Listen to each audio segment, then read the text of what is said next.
Some positive news coming out of Scotland is Scottish fans may be allowed back into stadiums and venues from the 14th of September, which is 2 weeks earlier than the UK government's plan of the 1st of October. Now, there are some trial venues being used, like the snooker final with Ronnie O'Sullivan won the World Championships at the Crucible. Fans were allowed back in.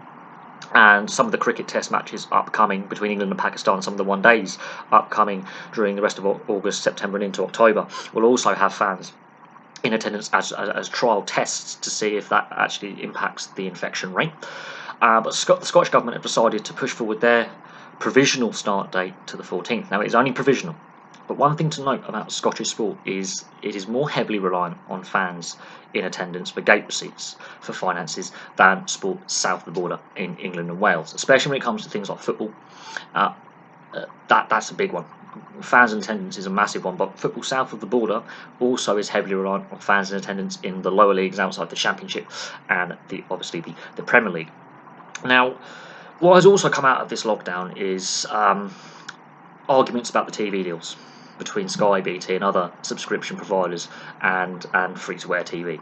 And there are more calls to have more sporting leagues and events on free-to-air TV again. What we've seen over the last 10, 15 years is an erosion of sporting events on the BBC, on ITV, on Channel 4, on Channel 5 and other free-to-air carriers.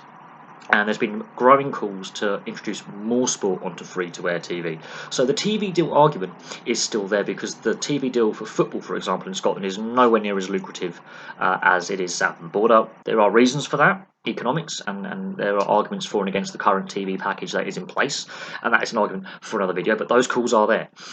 What is crucial, though, is if this does become a set-in-stone target date for the Scottish Government, will the UK Government be looking at the results of infection rates, amongst other things, to see if they can push forward their provisional date of allowing fans back into stadiums and venues from the 1st of October?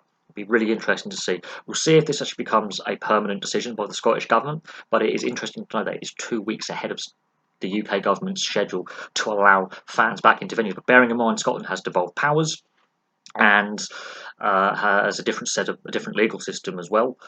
So we'll see what happens. We'll see if this plan does come to pass, but it is some positive inkling that fans will be allowed back this autumn into sports venues sometime between September the 14th in Scotland and the 1st of October in the rest of the UK. But these are provisional dates. Another thing to note is it will not be full capacity, so there will be still some financial impact for those sports teams and leagues and events that obviously are heavily reliant on gate receipts, so there will be reduced revenues for teams anyway and sports.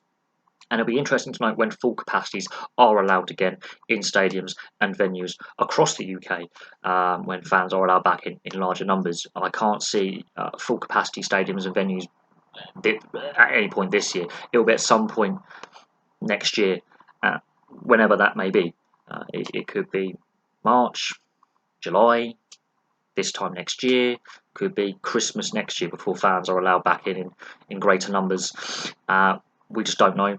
But for now, it's some positive inklings of some positive news coming about fans being allowed back at sports events. Thank you very much for watching. Place your thoughts below and I'll have some more videos for you very, very soon.